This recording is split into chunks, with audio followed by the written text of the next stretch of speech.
main topic today, and I don't want this to run on too long. We kind of already had our discussion about it anyway, but we want to talk about our full review of Avatar: The Way of Water.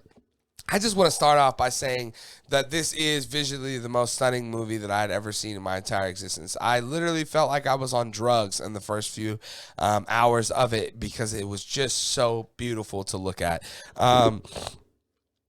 Things that I hate about it. I hate that the movie only exists because this Marine who died in the last one just so happened to send his, memories and his DNA of him and his whole crew back to Earth for them to create avatars for him to now come get revenge on Jay Sully. I hate that the whole movie only exists really because of that. The best stuff to me was just watching him raise his kids, teaching them how to fish, doing stuff like that. That stuff was compelling because I really love the Na'vi, and I think that there's just this uniqueness about them. And yeah, that's another thing that I disliked about this movie is that they took away some of that uniqueness. Like I was telling Lucas, there's the scene where they kind of bully the other kids. That's a very cliche scene that we've seen a million times in a million different movies, and it kind of humanized the Na'vi to me, and I dislike that immensely. There's so much about this movie that I think is just kind of silly. Another thing I mentioned to Lucas was the fact that towards the end of the movie, we kind of he homages himself with the Titanic stuff where they're all trapped in a boat and they can't get out, the water's rising. There's even a line similar where the dad's like, I can't get out, you go without me, son, and the son's like, no, Dad, you can do it.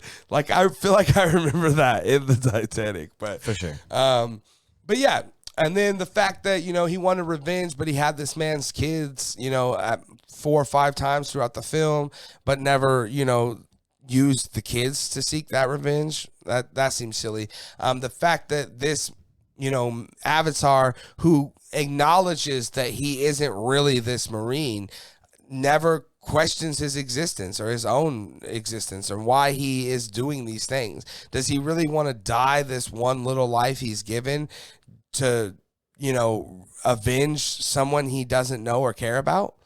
I mean, he acknowledges that he's not that person, so why does he care so much?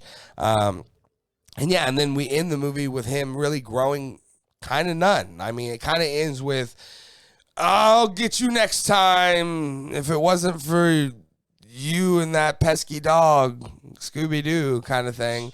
And and then the end was repetitive, we were talking about. There's the scene where he abducts the kids, they go onto the ship, they get all the kids, they swim back out, and they look around, they're like, oh wait, where's Elizabeth? And there's boom, a Marine in my ear, I've got your other kid again for the 4th time in this film. This time you better come. And it's like, Jesus Christ, how many times can we really do this? It also did exactly what the first Avatar movie did, where it started out as this really grounded story about a group of people that you just want to know a lot more about, and then it devolves that into a big war epic. And I think it was just a little too much for me. Like I was telling Lucas, the greatest takeaways that I took from the movie, my things that I liked the most, was the whale, the story of the whale. I thought that was compelling, how he was outcast, how he had his redemption story. He had a whole arc. He had a redemption arc. He pulls the dude's arm off, who took his fucking arm. So that stuff was really cool. I like that a lot. Another thing I disliked was how Sigourney Weaver's character kind of is granted Marvel level superpowers towards the end, or Aqua level, or Namor, whoever. It's more Aquaman, I guess, because Namor can't convince sea life to do his bidding, but Aquaman can. And she kind of becomes this OP'd character that's able to, take down Thanos. So that was a little weird and out of nowhere. And then there was the thing with the whale stuff that's inside the whale brain that you rub on your skin and live forever. And then we never hear about that again. What the fuck, James Cameron? What the fuck? overall, I just want to say again, this isn't a bad movie. Like, if it wasn't 3.5 hours or 5.5 hours, whatever it is, I'd say go out and see this thing. But because it's so damn long, man, it may just not be a movie that you want to sit through, really. Because at the end of the day, I don't really feel like this had a story to tell. There wasn't a beginning, middle, and end of a story being told here. This thing was all over the place. It wanted to teach us about conservationism. It wanted to teach us about, global warming. It wanted to teach us about humanity and what it's just trying to, balance so much at once. And because of that, to me, it never really has a story to tell. It has a lot to tell you, but it doesn't have a story to tell. And at the end of the day, I believe movies, and the reason we are sitting here talking about them is because the reason humans, at the end of the day, humans are storytellers. And the best format to tell a story is through a medium, at least, is with a film. And in this case, I don't think Cameron really had much of a story to tell.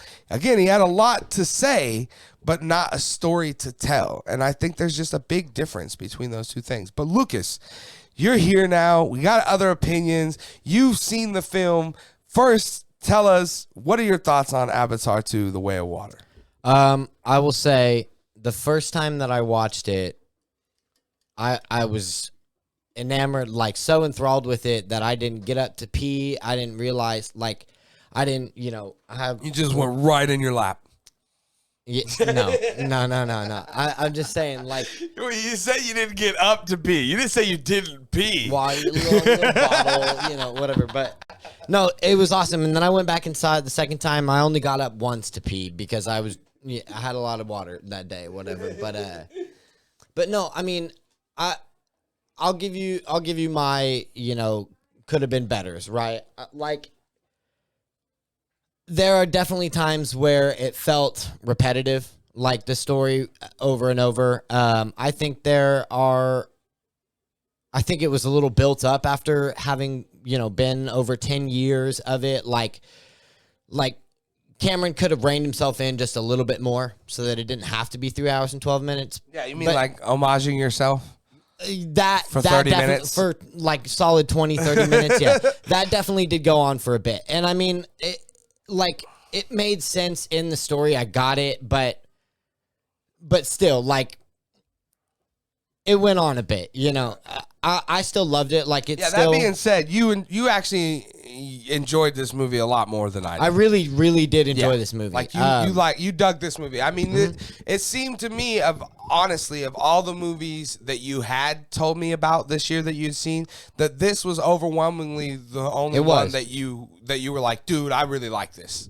I mean, besides the Batman. Well, that was just so long ago. Yeah, right. Well, but the Batman was a different movie too. Yes, I told you when I said I've not left a movie in a long time feeling that profoundly impacted. Right. And we were talking about this, the argument of the period of whether or not he needed to be more in your face about his conservationism or what he's trying to say. Whatever.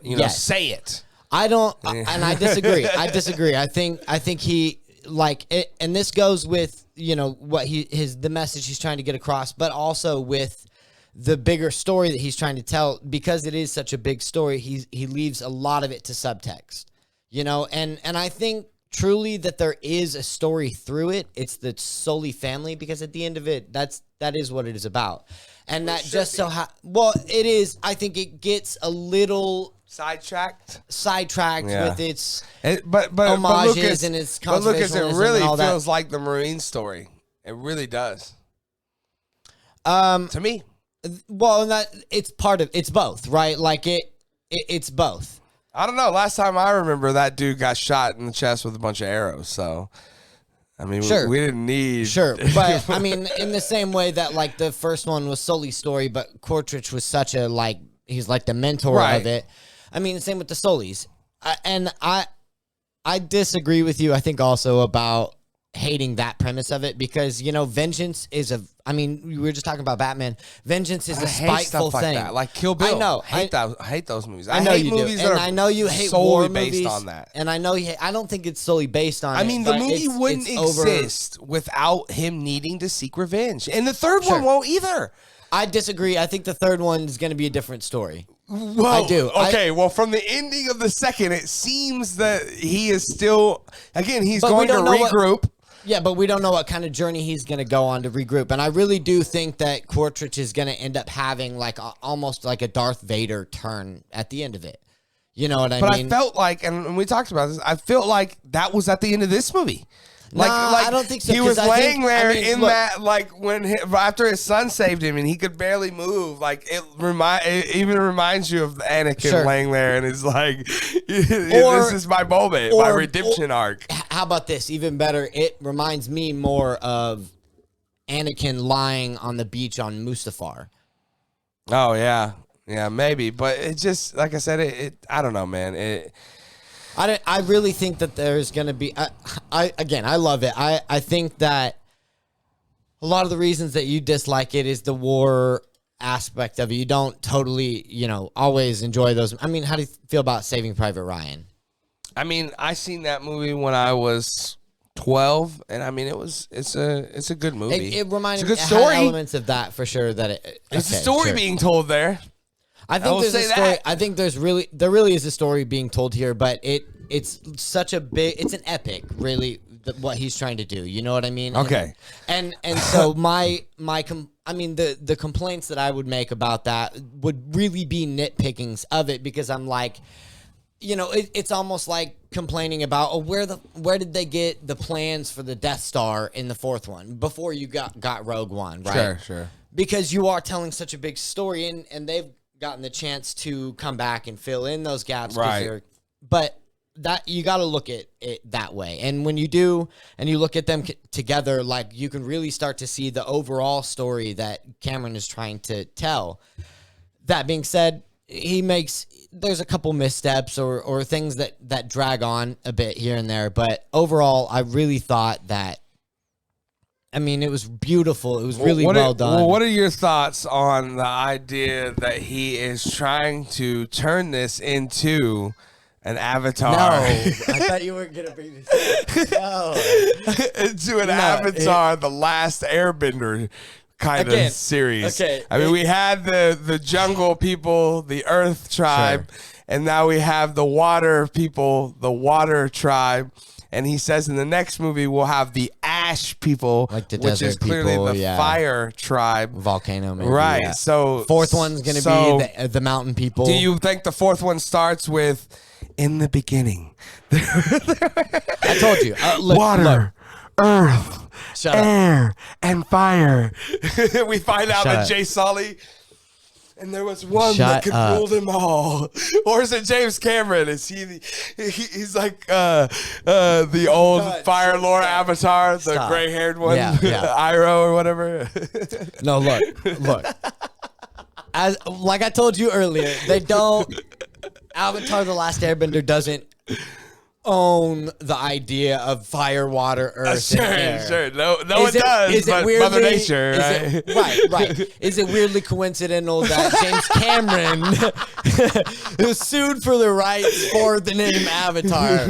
Yeah. Is and it took weirdly it from coincidental? Avatar? Maybe, he's definitely, I mean, the Na'vi people are clearly like Native American tribes, especially Which with is the, what like the water people are in Avatar: The again, Last yeah. Airbender. But I told like you, Katara, I'll tell she's you, clearly I will Native tell American. you this. I will tell you this.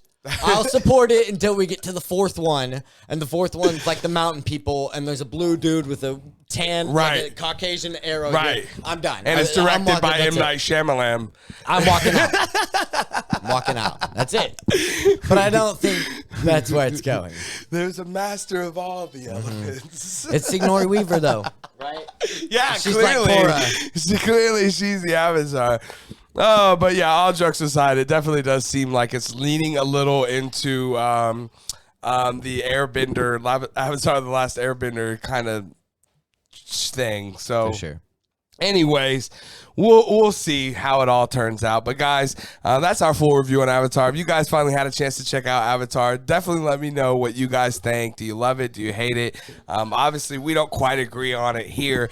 Again, I want to say one more time, I don't think it's a bad movie. It's not a bad movie. I'm not saying it's a bad movie.